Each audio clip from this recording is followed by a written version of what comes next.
Let's say you just won a pageant. Congratulations! You're officially also a spokesmodel.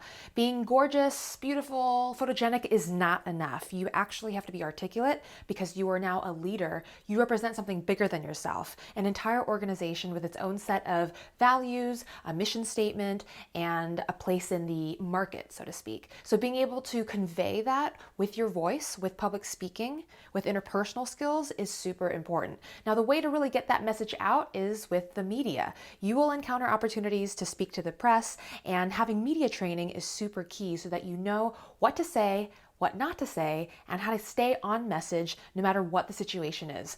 The mediums will also change. You might be offered opportunities to speak in podcasts, on print, radio, video. So I'm distilling everything that you need to know to deliver your very best media interview, as well as understanding the stakeholders at play so that you don't get caught saying the wrong thing. All right, let's get started. My first tip is to find out why you have been approached to be interviewed and what the piece might shape out to be. You can find out by asking what the working title of the piece is, the working headline. And to give you a sense of what's already been happening, the journalist had to pitch the story to his or her boss or the editor before the editor gave the journalist permission to go and contact sources and start filling in the blanks. It's almost like, a coloring book when it's not colored yet, it just has the outline. That outline is essentially what's approved before the journalist then reaches out to you to color said page in. A lot can change between the pitch, the creation of the piece, and the publication. But as a source, you're not being paid for this. You're not being paid for your time. So it's absolutely okay to ask questions and say, hey, what's the working title? To give you an example of two working titles that are very different, Local Woman Wins Miss USA versus The Decline of Beauty Pageants in This Country, right? Very, very different slants. One is more neutral. The other one has a bit of a negative connotation. This will give you a clue as to what the viewpoints might be in the article. Something else you can also ask is, who else has been interviewed already? Or who else do you plan on approaching? And based on the bios and the titles of those people, you can get more information about what this journalist is thinking. It's all about uncovering clues to not be surprised when the piece comes out. Also, look up your reporter.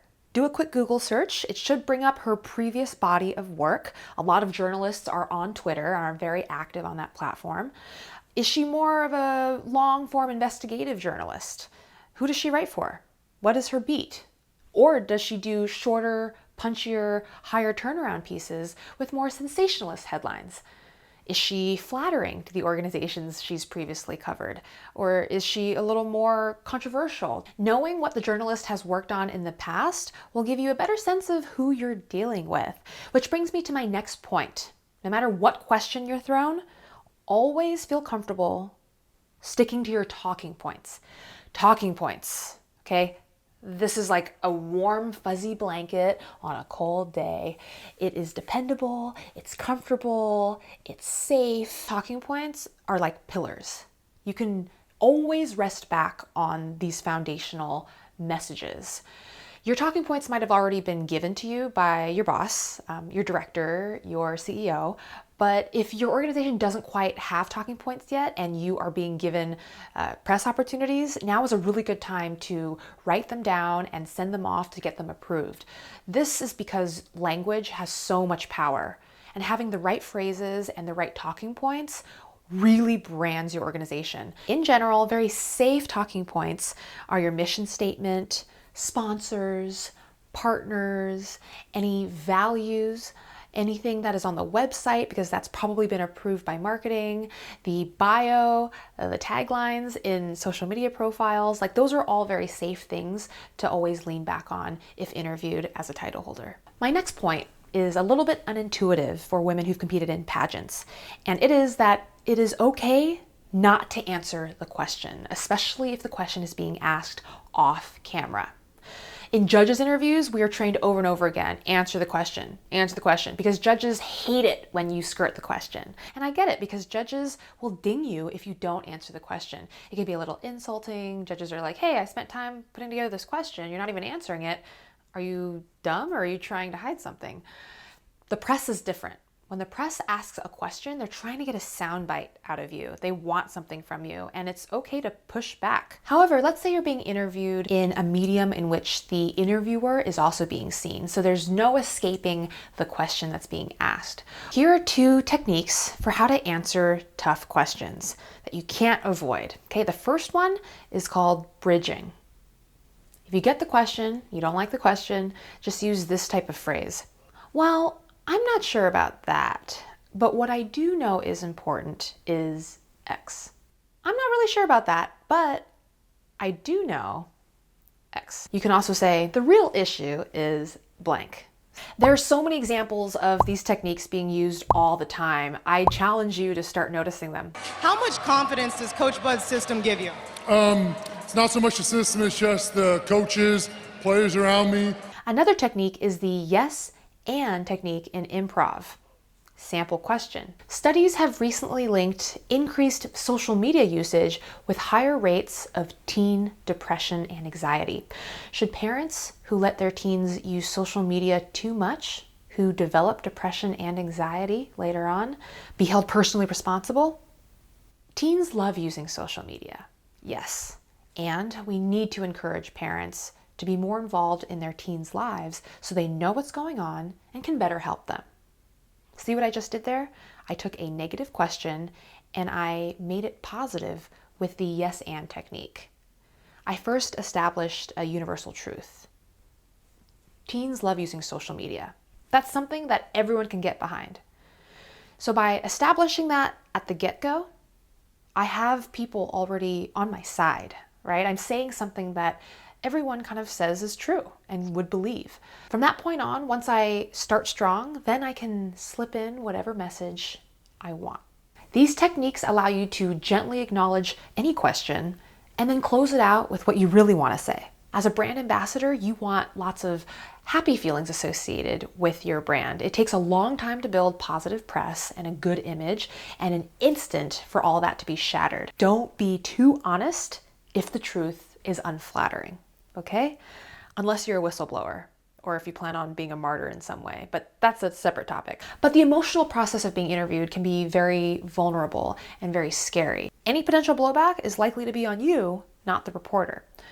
So you take on that risk. Not only do you have the right to end any interview at any time if you don't feel comfortable, you also can request the right to review any direct quotes taken out of your mouth before the piece is published. I'll give you an example of a title holder who did not do this and had a direct quote in an article. Some of the rules don't make sense. For example, the fact that you can only compete if your dad is Chinese to me seems a bit antiquated.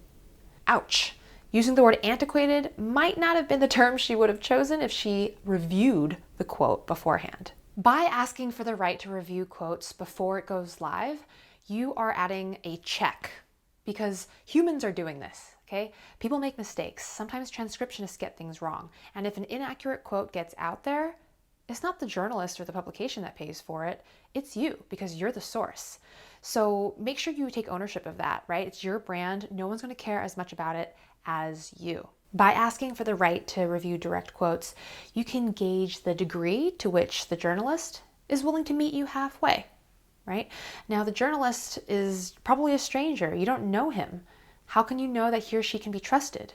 Well, this is an easy way to say, look, if I scratch your back, you can scratch mine, and give me that reassurance and the peace of mind that you're not going to take me out of context. And I'm going to be checking anyway, so there's no way you can take it out of context. The press is the ultimate amplifier. So you have to be very careful and very judicious about what you say.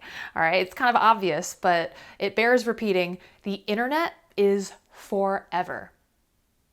Plus, journalists can be very flattering and very nice and warm and fuzzy when they approach you because they want something from you. They want to get access to you, okay? So they want to cozy up to you.